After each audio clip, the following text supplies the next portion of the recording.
Tai yra profesorius daktaras M.Eisfeld, Eisfeld Engineering generalinis direktorius.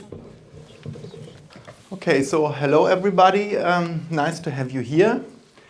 We talked a little bit, as I heard, about hardware, facades, about timber tiles, and now we talk a little bit about software, especially artificial intelligence. I heard that while you're sitting on this red sofa, you might take questions. What come in your mind if you hear the word artificial intelligence? Which kind of applications? Robots, okay.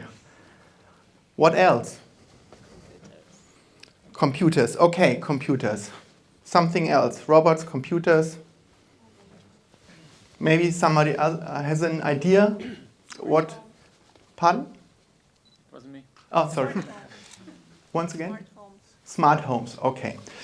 So basically, different kind of applications which either might be driven by very large companies like Google or Facebook in order to recommend you any kind of social networks or products, or somehow which you relate to being somehow intelligence in the way that it's not just number crunching. And my idea is today to show you that artificial intelligence is not only related always to external devices, to cars, to smart homes or whatever, or let's say to big companies, but also to SME companies like we are, for instance, structural engineering company doing design. And as I heard that most of you are probably architects or doing some creative work, I think these kind of ideas could also apply to you in order to make your working life for you as the chief of your business or for your employees a little bit easier. Therefore, this is the title. It's somehow gone. Don't ask me why. First of all, since you don't know our company, how does it come that we think about artificial intelligence? We are about more than 80 years old, and usually we are concerned with not just designing, conceptual design, planning and construction, but we also think about how to make our daily work smarter. Surely the first crucial step was about 20-25 years ago, building information modeling, which you pretty much know probably here in Vilnius. And on that basis, you have the chance somehow to really increase your productivity or to make, even I would say, to change your business, to make your employees happier by really applying new techniques from artificial intelligence. A little bit about our company. We have 4 branches. Mainly we are situated in Germany. A couple of years ago we started here in Vilnius. Maybe you're going to ask me why I'm giving this talk right now. I'm the lucky guy that I had 2 employees, Saulius and his wife in Germany, that worked for me a couple of years ago because we were very upfront in BIM. And then we had the idea to come here to Vilnius in order to somehow copy our German success in doing things. The major thing I wrote here is that we're not just engineers, but we're always trying to work with different kind of partners from the university, with architects, with producers, with computer scientists, with designers, in order to come up with new ideas. And somehow this is also related to my talk, because artificial intelligence is not something which comes onto your mind right away when you think of an engineer.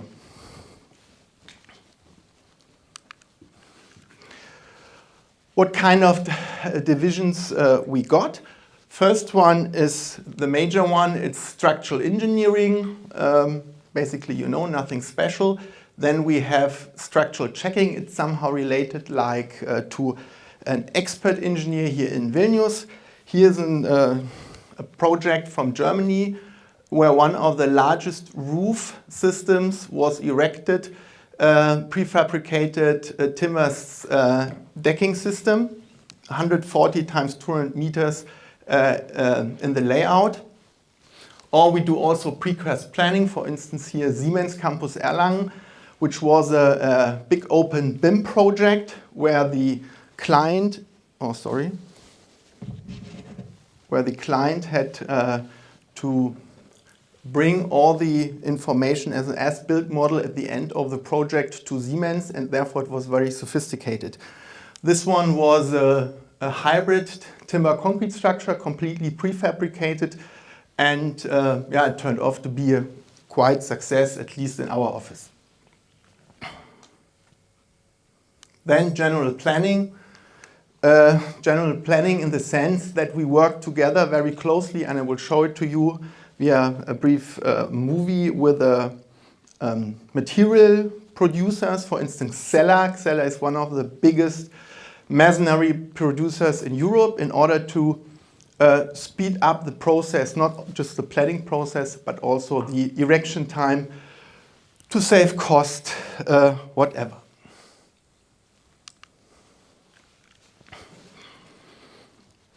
Maybe you will ask me, how come that you are interested in artificial intelligence?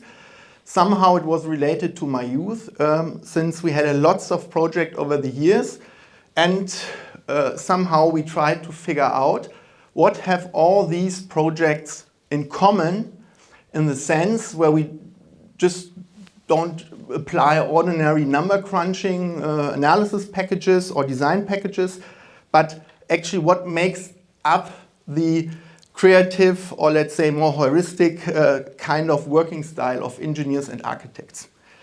So the idea was based on tons of projects where we figured out somehow, and this is artificial intelligence, somehow we would like to bring certain tasks or subtasks we have in our work onto the computer to make life easier and maybe to gain competitiveness.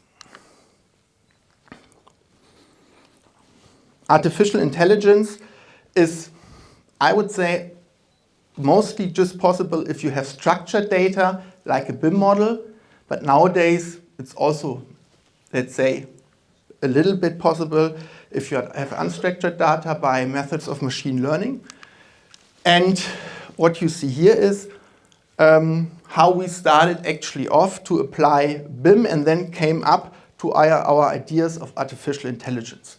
For instance, like here, usually we use virtual reality, the glasses, to check the reinforcement before it's somehow placed on site, and there you have erroneous tasks to correct it. Or another thing, we developed a software where you can, a BIM-oriented software, where you can derive almost automatically a structural concept from your architectural design.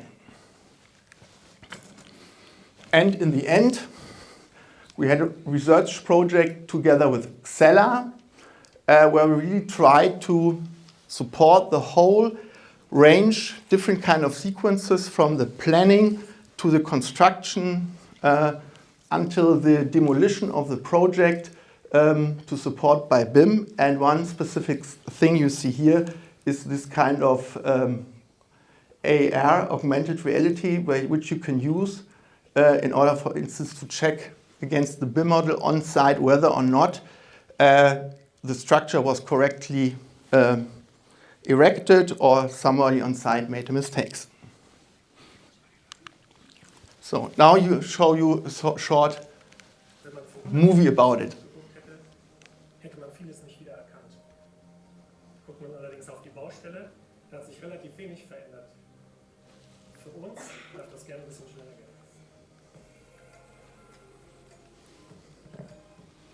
In der Baubranche verlassen sich viele Firmen auf konservative und traditionelle Methoden. Steigende Grundstückspreise, höhere Kosten und Arbeitszeit führen dazu, dass das Bauen immer teurer geworden ist. Das erfordert natürlich smarte Lösungen. Wir benutzen moderne Technologien, um im Auftrag unserer Kunden Geld und Zeit zu sparen. Es ist noch nicht ein Stein an der Baustelle gestellt und wir haben enorme Einsparungsmöglichkeiten. Als Eisfeld-Ingenieure beschäftigen wir uns seit 3 Generationen mit Hochbauprojekten und wir waren mit die ersten vor 20 Jahren, die BIM in die Bauplanung gebracht haben. Wir erstellen einen digitalen Zwilling, an dem alle Beteiligten zusammenarbeiten und wir so eine deutliche Effizienzsteigerung erreichen. Erst planen, dann bauen. Mit Bluesprint haben wir eine digitale Möglichkeit, Objekte von vornherein zu optimieren. Das heißt, einfacher, schneller und kostenoptimierter zu bauen. Durch die Mixed Reality Technologie können wir jederzeit ein Soll-Ist-Vergleich machen. Mit der HoloLens kann ich live auf alle Informationen im digitalen Zwilling zurückgreifen und gegebenenfalls Fehler erkennen und beseitigen. Okay, what you were seeing is like the whole sequence of the planning and construction process, and this was developed together with Xella from Germany. Mostly we're interested in a steady relationship to other partners in order to come up with a good workflow. For instance, here with Xella, we tried really to establish a completely digitalized workflow from the planning to bringing the bricks and elements on the construction site until to the demolition of the building, that you then somehow get into big packs, which you see here, in order to reuse the material. Why I'm showing this slide? Because I would like to stress that the notion between, let's say, intelligent BIM and artificial intelligence is not far away. It's sometimes a mixture and a matter of definition. On the other hand, you can also see it from the view that you have in your office, probably, like we have some kind of software zoo, in the sense that you have a lot of different kind of applications, and you always think about how could you somehow fill this tiny gap by any kind of new approach method in order to foster productivity, to get rid of boring tasks or whatever. And this is possible because somehow artificial intelligence is related to another kind of, let's say, software style, programming style, more related to human thinking. What is it actually? What makes up artificial intelligence, in the sense that it's not the typical number crunching? First of all, that is very typical, it's symbolic information by engineers, by architects. What do I mean by that? I give you an example. Maybe somebody who's already sleeping would like to go at home to get the plane flying over to India, then having a meeting. The idea would be that I first plan all the steps with a sequence and dependency before I start acting and going home, because it might happen that the plane is not leaving or whatever, or my business meeting is cancelled. So intelligent behavior would be that I say, okay, before I start going, I think on my way, what kind of steps do I have to take, and is it really working out in order to reach my goal? This is classical planning. Even in the word planning, engineering planning, architectural planning, rather natural that we somehow can apply AI techniques. Classical other thing, synthesis, everybody knows. We make a conceptual design, we form a spatial structure in order to create something new, especially architects, exploring things, and might be possible in the end if we have a computer who can do this job for us. We have the alternative to explore many more possible alternatives for us, for the client, to show him, because we ourselves are not capable of doing the process over and over again. And then we have learning. I will come back later on. So really what makes the difference is that we don't do this kind of typical number crunching you expect from engineers, like always calculating matrices, equational systems. No, it's more related to searching, pattern matching. Pattern matching, maybe you already heard about, image recognition. How can Google or any other kind of big software company can see that this is a cat and not a dog? So it's related to patterns you learn. And certainly somehow this is very typical to our creative domain, knowledge is required. Knowledge is required in the sense that in the end, we have to explain to our customer or to somebody else what the software or the, let's say, what we did, assisted by any kind of AI software, what we did, and if this is a valid and consistent solution for the problem. So nowadays, to put it briefly, it's always a combination of different kind of approaches from AI, logic-based, neural networks, which is right now a buzzword, or graph reasoning in the sense that we are humans and somehow we have to combine the different kind of pieces which sum up to some kind of intelligent behavior. Yeah, right now I simply would like to show you some examples how we brought the idea of using artificial intelligence into our work, and maybe it will inspire you also a little bit to think about how you could improve your work with your employees or with your clients to make a better job, a more productive job, to get rid of very tedious work for everybody in the office. First example is what I would like to show. In our tasks, we often have the problem, probably you in Vilnius not, but in Germany, you know, we are very much traditional. The people, not nowadays, but almost, we have 50% of people that do 2D design, architectural design or layout design because it's just more handy. And then we would like to create a BIM model out of these 2D drawings, sections, layouts, whatever, side views. And therefore we thought, okay, actually somehow we do it ourselves, our employees. How could we put it into a computer that this work has not to be done over and over again, since it seems a very, not stupid, but not very intellectual work.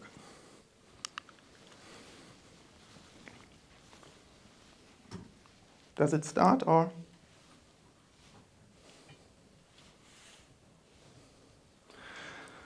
Okay, what you see here is basically the overall idea.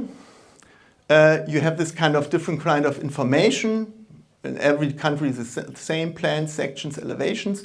Then we have an algorithm that we trained by tons of examples in order to create a 3D BIM model, which is created element-wise in the sense that you can later on also reuse it, for instance, by exporting it via IFC API to any kind of BIM software.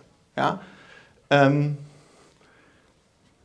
thereby, certainly, you reduce the redundancy of the 2D plans into one common model. Now here. Here's the screenshot of the software. Let me briefly explain what you see.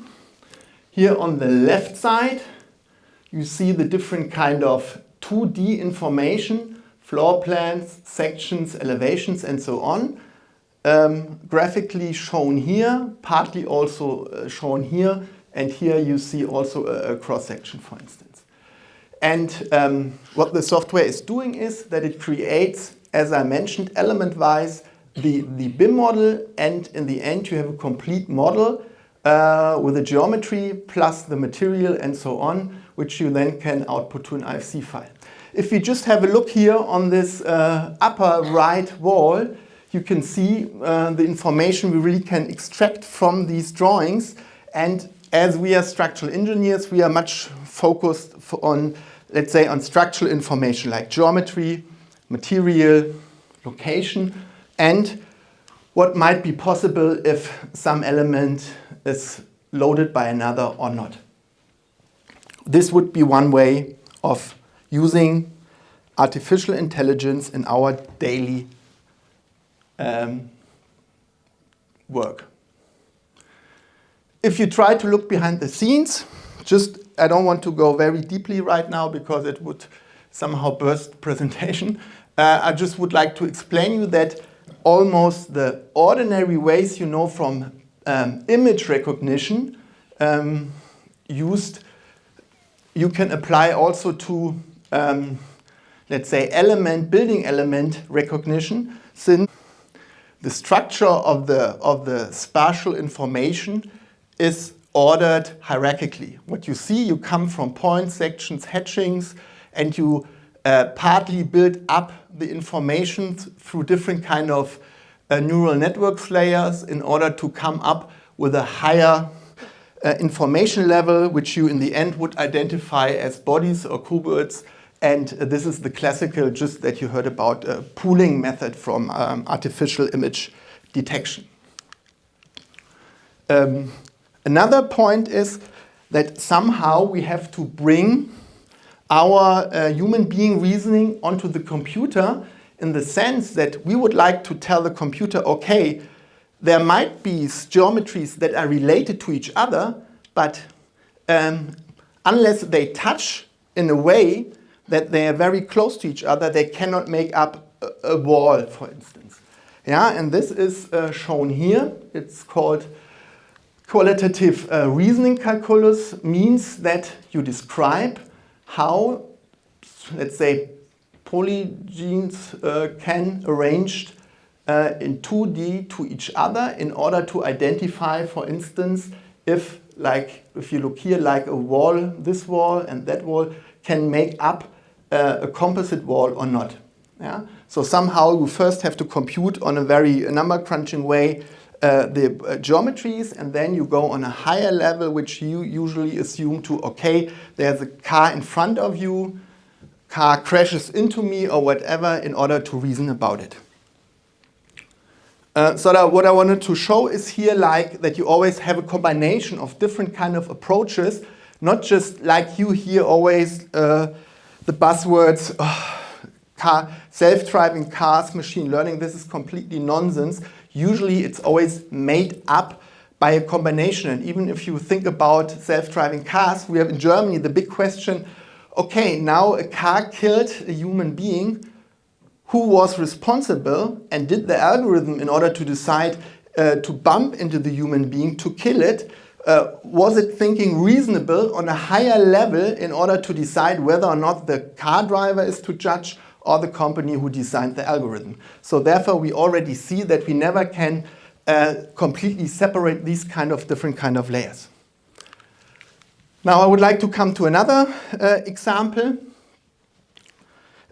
We started first in the first example with this generation of a 3D BIM model, and structural engineers, they are concerned about, okay, how can I bring the loads from the point of application down to the ground, and therefore we need the structural concept. And this was the basis for developing the software CONNET. Maybe it starts. Can you just push again? Yeah, you can imagine you import the IFC model into our software CONNET, and now you are somehow interested, how is the loading graph? Now we have a look to this deep beam marked yellow. It's loaded by the green elements directly, the dark greens and the lighter greens on a higher level, and it's supported by these blue columns, and the blue columns are supported on 3 footings, therefore also shown in a lighter style.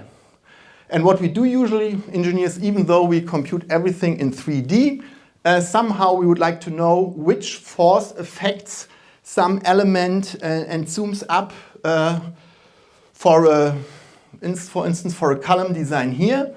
And thus we need some kind of spatial structure called reasoning graph to compute the loads for a certain point in order also to explain somebody else which actually contributes to a certain load. So what you see here is, after you computed it, for instance, with 3D analysis package or 2D, you are interested here to find which actually forces are applied to this column, and this can be done by reasoning over this graph as shown here, and you have the sum on the left which is calculated by value propagation from the tree above until the lower point.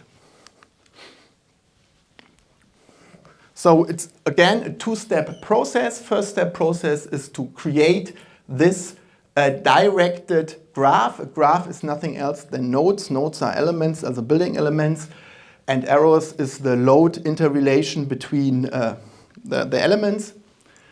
And the second point is that you somehow have to propagate all the values down to the point where you're interested in.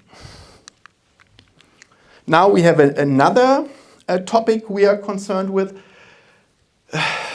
Was probably 2 or 3 years ago. I read, I don't know, in the newspaper or I heard in any kind of talk that by 2030 we don't need any kind of people, more draftsmen that do the detailed design. I thought, okay, was a big consultancy company. Somehow I had the feeling it might be possible, but it's probably quite hard. So we decided here in Vilnius to start an R&D project to figure out if this is possible for us, at least in certain subtasks, to automate this detailing process. And what we are doing there is, or we were researching, was that can we automatically create the reinforcement for prefabricated elements into the elements without this tedious work of placing every bar itself, or every bar is placed itself by a BIM modeler or whatever. Can you start it again, the movie? Thank you. We're a good team, actually. I have 100 more movies. Pretty Woman 2, Lord of the Rings 4, but just the trailer, somewhere from the internet. No, just kidding. So actually what we're doing is here we have the casting unit with all the parts and the embeds, and we create automatically the reinforcement. And how do we do this? We have, let's say, tons of old solutions from our previous projects, and somehow we learned, or the algorithm learned, how to generate the reinforcement. Here it's shown like for different kind of, let's say, dimensions of the column and corbels, how every time the reinforcement is created automatically. Yeah, but now you will say, this is just it's a trick. That's partly not true, because you might have situations where you have to adapt things manually. This is also possible because, as I said, artificial intelligence is not always about bringing one big solution, but somehow more in engineering and in architectural design, it's related to bring an augmented solution to our offices and work. Okay. Since we are doing tons of such projects, this is a project from one of our biggest clients, Goldbeck. Goldbeck is one of the leading prefabricated element companies in Europe, 15,000 employees. This is one of the designs we did for them, a welfare system for DHL. We have a couple of projects of them. You can imagine how much time we will save.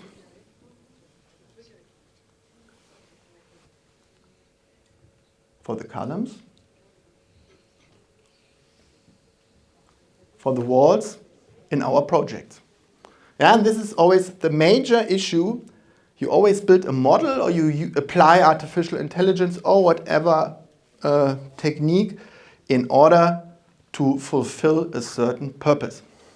And here the purpose is to save time and, unfortunately, also to earn more money. But I don't want to tell it too loudly, because otherwise my employees complain about.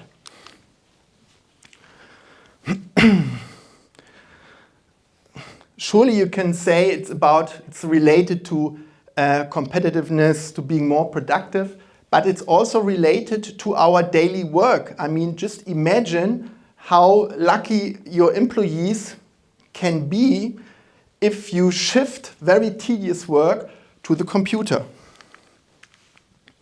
They have probably more fun, can have more spare time, you need less employees.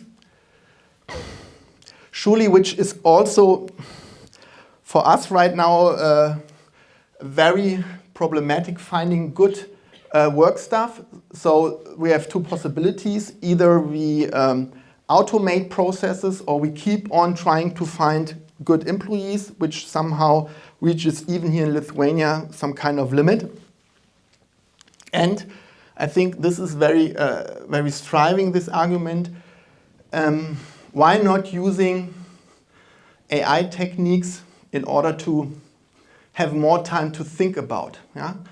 If I just remember, my father was also a structural engineer, and in the very beginning of the computers, we had these punching cards, in order to code a computer what he is supposed to do in order to compute any kind of internal forces or support reactions of a beam. Took days, weeks.